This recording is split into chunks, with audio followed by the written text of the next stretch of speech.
This video is to help you understand how these CMR controls work. These CMRs will interface between your motors and the control box. We're taking this video right here on our assembly line where we've made these. I've been making controls since 2008 and we've done over 35,000. So you've got motors hooked up, and normally you can come up here and manually make them go or have them automatic from the ventilation controller.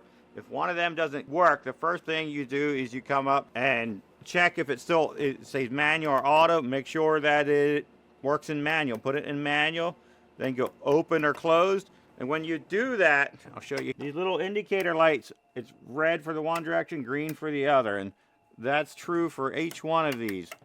If that does not light up when it's on manual, then you need to check these circuit breakers. And they got this little tab here, and the tab pops out when it shorts. Now, when it's tripped, it's going to stick out like this. So you see how high it is? That means the circuit breaker is tripped. To reset, you press this down in, you can hear it click. You always can hear it click when you press in when it reset. So if that was sticking out, the motor is not going to run. And the reason for it is it took too much electric, and you're trying to protect the fabric as much as the motor. This is probably our most common cause of questions is circuit breakers just trip at a certain amp load. An amp is just like how many gallons per minute of water is going through a garden hose. So if it takes more amps are going through, it's because their load is too high or there's something shorted out. In the winter time, and this is specifically for dairy barns, because dairy cattle, not any kind of horticulture, because cows, we're using natural ventilation down below freezing. When it gets down to 0 degrees, a curtain motor is going to take 2x the power it does when it's warm and sunny. That's not an issue in greenhouses because plants often have a 70-degree threshold. They're never opening it up in the wintertime.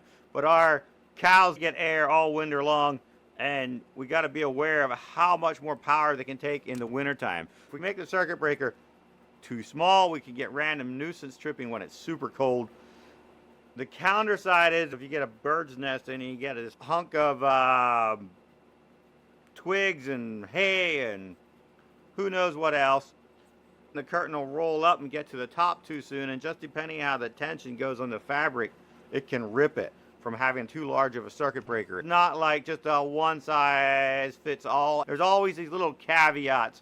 The biggest thing is that it trips on time and doesn't have any nuisance tripping. Most of the motors can handle about anything except if they get jammed, but the fabric is definitely the weak spot. If it works in manual but not in auto, I'll show you how to test the autos. So this is for mode A. So mode A is when you have a jumper between terminal 3 and 2. If you jump terminal 4 to 8, this little light should come on for closing number 1. Jump to the next one, opening number 1, closing number 2. But you've got a light. For each of these signals, you have a light. If that light doesn't turn on, then you have a control wire problem. The easiest way is a process of elimination. First, take your control wires off and just try jumping it like this for mode A.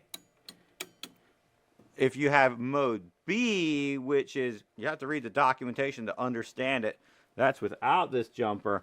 That's when you apply power, external control signal. It's enough for a different discussion, but in any event, these need to light up. If these don't light up, that just means there's a control wiring problem, and you're going to need to use process of elimination and a little jumper wire. If you use jumper wire and it works, but it doesn't work when it's going the whole way back to your vent control, then it could be the wires between here and the vent control, or it could be your ventilation controller. It's just a process of elimination. You go to the far end of that wire, twist them together, see if your 1,000-foot wire works as a jumper. If it doesn't, then it's the 1,000-foot wire problem. One of the next steps is if this light turns on and it's in auto, and this relay turns on and it still doesn't go, these little relays could be the problem. They're socketed, and you can pull them out and replace them. You can just go on give us a call from the part number, or you can go online and buy them. They're quite simple, and they're replaceable because they can go out. If the circuit breaker in the bottom is constantly tripping whenever it's powered up, the first step is you come pull the this blue wire, you come pull that off. If it stops tripping, then you know there's a short circuit up here on the circuit board. If these circuit breakers on the bottom still trip, once the fat red wire is off, if it stops tripping, then it's most likely that rectifier block. To change that is you unplug the unit, take a 1/4-inch driver and spin the bolt out that holds the rectifier in. And those are readily available, and we have little kits to replace them. They rarely go out over the winter time. It's almost always in the summer when the curtains are hardly being used, and it comes from lightning. So the additional step, if you can pull both fat red wires off the transformer, use a meter, take an electrical meter and check for 24 volts AC between these two red wires.